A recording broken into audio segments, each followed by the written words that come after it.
Bienvenue sur ma chaîne Dessiner c'est facile en faveur de l'association Gamers Earth. Aujourd'hui tuto niveau 1, dessiner un bowling complet rapidement avec de simples formes.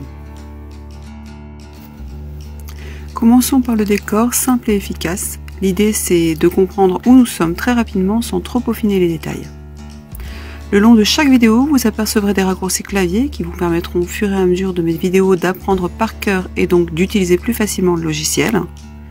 Ces tutoriels faciles sont destinés aux non-initiés afin que tous puissent obtenir de bons résultats sans être un maître dans l'art du numérique. Comme vous pouvez le constater, il s'agit ici de perspectives. Avec de simples lignes, on obtient très rapidement un visuel. On utilise donc les règles puis le stylo en mode plume G. Pour ce qui est des détails, à vous de choisir dans le menu attractif sur votre gauche la taille la plus appropriée à votre dessin. Je vous conseille de vous attarder un peu plus afin de découvrir une multitude d'outils à votre disposition. Puis l'outil pot de peinture, parfois la zone n'est pas totalement remplie, alors il vous faut utiliser la baguette magique ou jouer avec des calques. Les calques apparaissent sur votre droite, si tel n'est pas le cas, allez les chercher dans l'onglet fenêtre en haut de l'écran.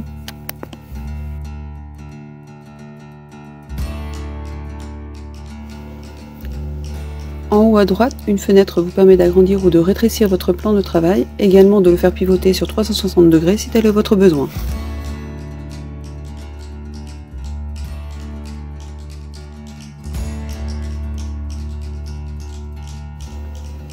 À présent, les personnages. J'ai choisi l'univers de Frozen dans ce tutoriel. Tout d'abord Anna, jolie petite fille aux nattes couleur carotte. Vous allez vite comprendre que tout est dans la posture, le regard et l'ombre pour ce dessin. Je commence toujours par des règles. C'est l'outil en forme d'équerre à gauche. Pour les petites boules de bowling, j'ai choisi les règles géométriques. Puis l'outil permettant le tracé, représenté par un porte-plume, en mode plume G. Et enfin l'outil pot de peinture.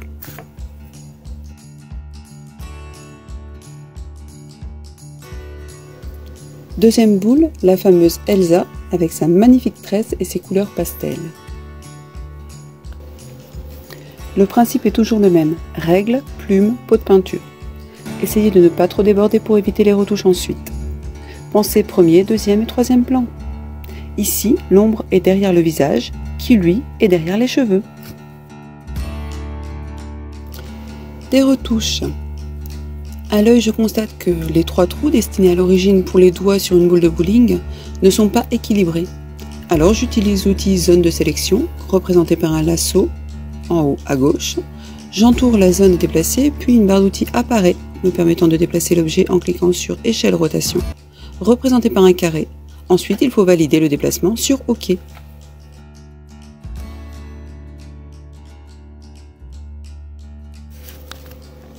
Je vous présente Olaf.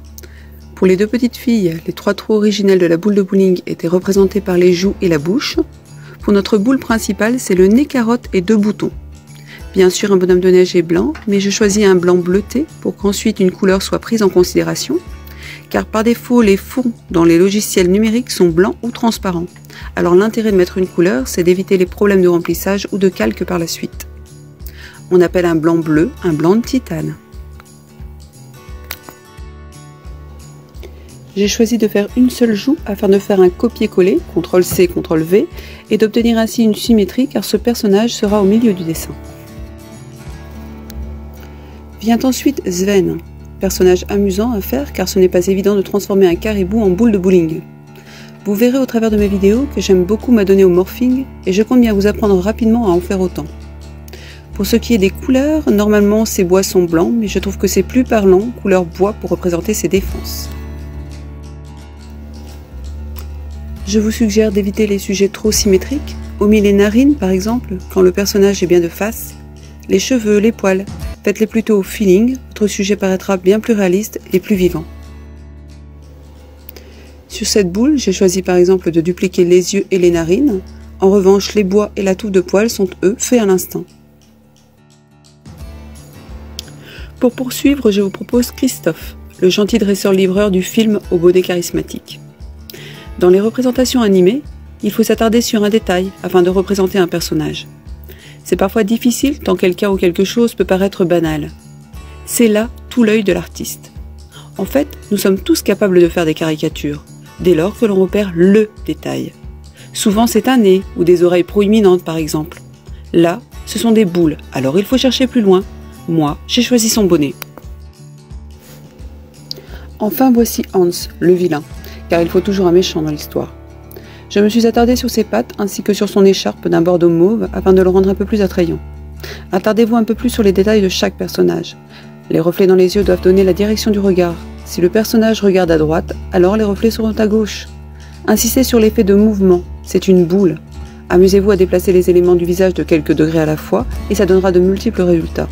Et surtout, prenez votre temps pour positionner l'ombre. Il faut imaginer les points de lumière. Sur Sven, par exemple, on constate d'un simple coup d'œil que la boule est en élévation.